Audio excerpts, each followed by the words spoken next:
मैं हार गई कहानी। रचनाकार हैं मनु भंडारी जी। जब कवि सम्मेलन समाप्त हुआ तो सारा हॉल हंसी कहकों और तालियों की गड़गड़ाहट से गूंज रहा था। शायद मैं ही एक ऐसी थी जिसका रोम रोम क्रोध से जल रहा था।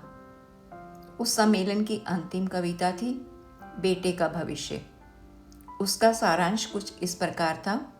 एक पिता अपने बेटे के भविष्य का अनुमान लगाने के लिए उसके कमरे में एक अभिनेत्री की तस्वीर, एक शराब की बोतल और एक प्रीति गीता की रख देता है और स्वयं छिपकर खड़ा हो जाता है। बेटा आता है और सबसे पहले अभिनेत्री की तस्वीर को उठाता है। उसकी बाँछें खिल जाती हैं। बड़ी हसरत से उसे वह सीने से लगाता है, चूमता है और रख देता है। उसके बाद शराब की बोतल से 2-4 घूंट पीता है। थोड़ी देर बाद मुंह पर अत्यंत गंभीरता के भाव लाकर बगल में गीता दबाए वह बाहर निकलता है। बाप बेटे की ये करतूत देखकर उसके भविष्य की घोषणा करता है। ये साला तो आजकल का नेता बनेगा। कवि महोदय ने ये पंक्ति पढ़ी ही थी कि हॉल के एक कोने से दूसरे कोने तक हंसी की लहर दौड़ गई। पर नेता की ऐसी फजीयत देखकर मेरे तो तन बदन में आग लग गई। साथ आए हुए मित्र ने व्यंग्य करते हुए कहा, क्यों, तुम्हें तो वह कविता बिल्कुल पसंद नहीं आई होगी। तुम्हारे पापा भी तो एक बड़े नेता हैं। मैंने गुस्से में जवाब दिया, पसंद? मैंने आज तक इससे भद्दी और भौंडी कविता नहीं सुनी। अपने मित्र की व्यंग्य की तिक्तता को मैं खूब अच्छी तरह पहचानती थी। उनका क्रोध बहुत कुछ चिलम न मिलने वालों के आक्रोश के समान ही था। उनके पिता चुनाव में मेरे पिताजी के प्रतिद्वंदी के रूप में खड़े हुए थे और हार गए थे। उस तमाचे को वो अभी तक नहीं भूले थे। आज ये कविता सुनकर उन्हें दिल की जलन निकालने का अवसर मिला। उन्हें लग रहा था मानो उनके पिता का हारना भी आज सार्थक हो गया। पर मेरे मन में उस समय कुछ और चक्कर चल रहा था। मैं जली भुनी जो गाड़ी में बैठी तो सच मानिए सारे रास्ते यही सोचती रही कि किस प्रकार इन कवि महाशय को करारा सा जवाब दूं। मेरे पापा जी के राज में ही नेता की ऐसी छीछालेदर भी कोई चुपचाप सह लेने की बात थी भला। चाहती तो यही थी कि कविता में ही उनको जवाब दूं, पर इस ओर कभी कदम नहीं उठाया था। सो निश्चय किया कि कविता नहीं तो कहानी ही सही। अपनी कहानी में मैंने एक ऐसे सर्वगुण संपन्न नेता का निर्माण करने की योजना बनाई जिसे पढ़कर कवि महाशय को अपनी हार माननी ही पड़े। भरी सभा में वह जो नहला मार गए थे उस पर मैं दहला नहीं सीधे इक्का ही फटकारना चाहती थी, जिससे बाजी हर हालत में मेरी ही रहे। यही सब सोचते सोचते मैं कमरे में घुसी तो दीवार पर लगी बड़े बड़े नेताओं की तस्वीरों पर नजर गई। सबके प्रतिभाशाली चेहरे मुझे प्रोत्साहन देने लगे। सब नेताओं के व्यक्तिगत गुणों को एक साथ ही मैं अपने नेता में डाल देना चाहती थी, जिससे वह किसी भी गुण में कम न रहने पाए। पूरे सप्ताह तक मैं बड़े बड़े नेताओं की जीवनियां पढ़ती रही और अपने नेता का ढांचा बनाती रही। सुना था और पढ़कर भी महसूस किया कि जैसे कमल कीचड़ में उत्पन्न होता है वैसे ही महान आत्माएं गरीबों के घर में ही उत्पन्न होती हैं। सोच विचार कर एक शुभ मुहूर्त देखकर मैंने सब गुणों से लैस करके अपने नेता का जन्म गांव के एक गरीब किसान की झोपड़ी में करा दिया। मन की आशाएं और उमंगें जैसे बढ़ती हैं वैसे ही मेरा नेता भी बढ़ने लगा। थोड़ा बड़ा हुआ तो गांव के स्कूल में ही उसकी शिक्षा प्रारंभ हुई। यद्यपि मैं इस प्रबंध से विशेष संतुष्ट नहीं थी, पर स्वयं ही मैंने परिस्थिति बना डाली थी कि इसके सिवा कोई चारा नहीं था। धीरे धीरे उसने मिडिल पास किया। यहाँ तक आते आते उसने संसार के सभी महान व्यक्तियों की जीवनियां और क्रांतियों के इतिहास पढ़ डाले। देखिए, आप बीच में ही ये मत पूछ बैठिए कि 8वीं का बच्चा इन सबको कैसे समझ सकता है। ये तो एकदम अस्वाभाविक बात है। इस समय मैं आपके किसी भी प्रश्न का जवाब देने की मनस्थिति में नहीं हूँ। आप ये ना भूलें कि ये बालक एक महान भावी नेता है। हाँ, तो ये सब पढ़कर उसके सीने में बड़े बड़े अरमान मचलने लगे, बड़े बड़े सपने साकार होने लगे, बड़ी बड़ी उमंग करवटें लेने लगी। वह जहाँ कहीं भी अत्याचार देखता मुठियाँ बीच बीच कर संकल्प करता, उसको दूर करने की बड़ी बड़ी योजनाएं बनाता और मुझे उसकी योजना में, उसके संकल्पों में अपनी सफलता हंसती खेलती नजर आती। एक बार जान का खतरा मोल लेकर मैंने जमींदार के कारिंदों से भी उसकी मुठभेड़ करा दी और उसकी विजय पर उससे अधिक हर्ष मुझे हुआ। तभी अचानक एक घटना घट गई। उसके पिता की अचानक मृत्यु हो गई। दवा इलाज के लिए घर में पैसा नहीं था, सो उसके पिता ने तड़प तड़प कर जान दे दी और वह बेचारा कुछ भी ना कर सका। पिता की इस बेबसी की मृत्यु का भारी सदमा उसको लगा। उसकी बूढ़ी माँ ने रोते रोते प्राण तो नहीं पर आंखों की रोशनी गंवा दी। घर में उसकी एक विधवा बुआ, एक छोटी श्रेगर्स बहन और थी। सबके भरण पोषण का भार उस पर आ पड़ा। आय का कोई साधन था नहीं।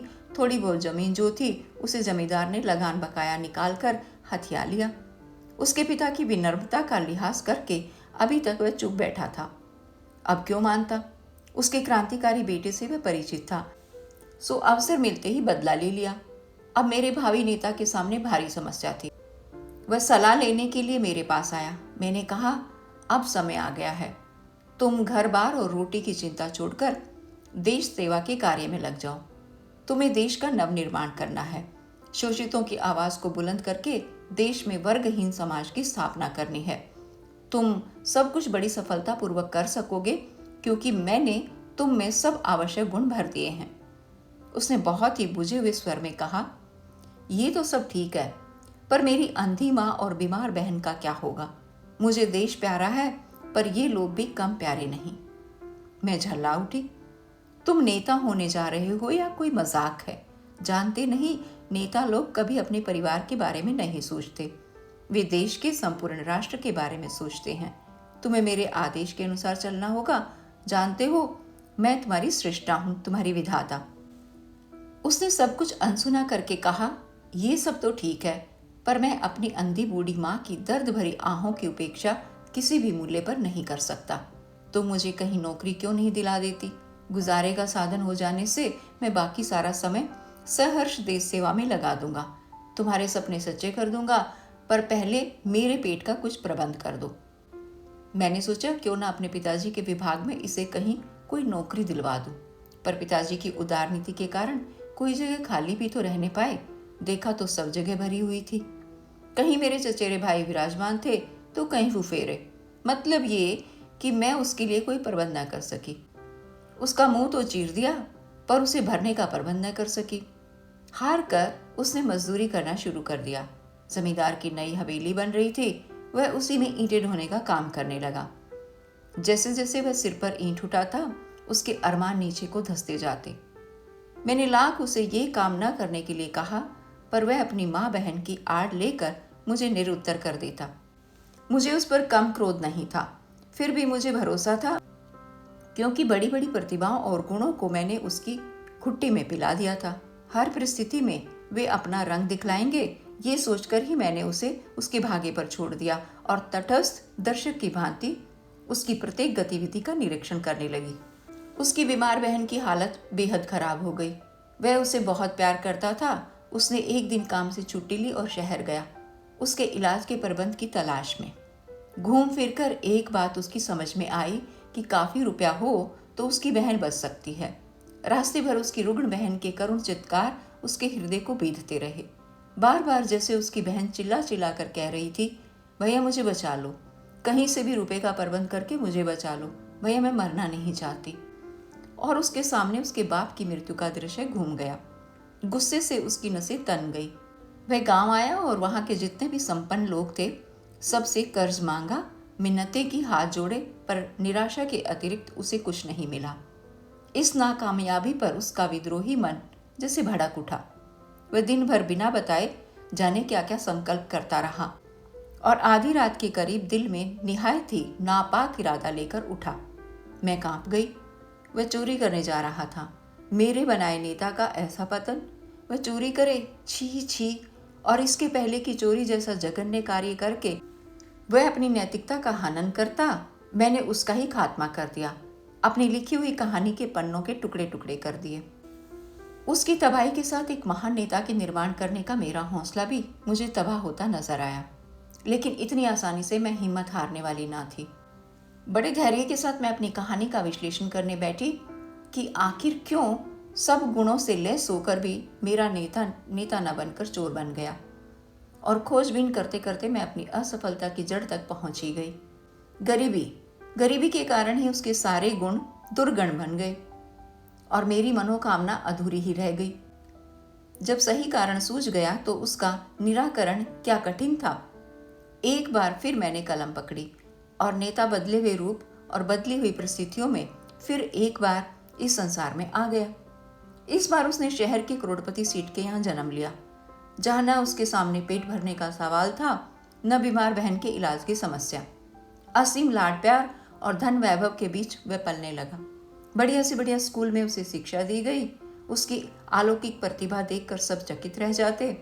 वह अत्याचार होते देखकर तिलमिला जाता, जोशीले भाषण देता, गांव में जाकर वह बच्चों को पढ़ाता। गरीबों के प्रति उसका दिल दया से लबालब भरा रहता। अमीर होकर भी वह सादगी से जीवन बिताता। सारांश ये कि महान नेता बनने के सभी शुभ लक्षण उसमें नजर आए। कदम कदम पर वह मेरी सलाह लेता और मैंने भी उसके भावी जीवन का नक्शा उसके दिमाग में पूरी तरह उतार दिया था, जिससे वह कभी भी पथभ्रष्ट न होने पाए। मैट्रिक पास करके वह कॉलेज गया, जिस कॉलेज में एक समय में केवल राजाओं के पुत्र ही पढ़ा करते थे, और आज भी जहाँ रईसों का वातावरण था, उसी कॉलेज में उसके पिता ने उसे भर्ती कराया। लेकिन मेरी सारी सावधानी के बावजूद इन रईस जातों की सोहबत अपना रंग दिखाए बिना न रही। वह अब जरा आराम तलब हो गया। मेरे सलाह मशवरों की अब उसे उतनी चिंता न रही। घंटों अब वह कॉफी हाउस में रहने लगा। एक दिन तो मैंने उसे हाउजी खेलते देखा। मेरा दिल धक से रह गया। जुआ, हाय राम, ये क्या हो गया। मैं संभल कर कुर्सी पर बैठ गई और कलम को कस कर पकड़ लिया। कलम को जोर से पकड़कर ही मुझे लगा मानो मैंने उसकी नकेल को कसकर पकड़ लिया हो, पर उसके तो जैसे अब पर निकल आए थे। जुआ ही उसके नैतिक पतन की अंतिम सीमा न रही। कुछ दिनों बाद ही मैंने उसे शराब पीते भी देखा। मेरा क्रोध सीमा से बाहर जा चुका था। मैंने उसे अपने पास बुलाया। अपने क्रोध पर जैसे तैसे काबू रखते हुए मैंने उससे पूछा, जानते हो मैंने तुम्हें किस लिए बनाया है? वह भी मानो मेरा सामना करने के लिए पूरी तरह तैयार होकर आया था। बोला, अपने स्वार्थ की पूर्ति के लिए, अपनी इच्छा पूरी करने के लिए तुमने मुझे बनाया है। पर यह जरूरी नहीं है कि मैं तुम्हारी इच्छा अनुसार ही चलूं। मेरा अपना अस्तित्व भी है, मेरे अपने विचार भी हैं। मैं चिल्ला उठी, जानते हो तुम किससे बातें कर रहे हो? मैं तुम्हारी सृष्टा हूँ, तुम्हारी निर्माता। मेरी इच्छा से बाहर तुम्हारा कोई स्वतंत्र अस्तित्व नहीं। वह हंस पड़ा। अरे, तुमने तो मुझे अपनी कलम से पैदा किया है।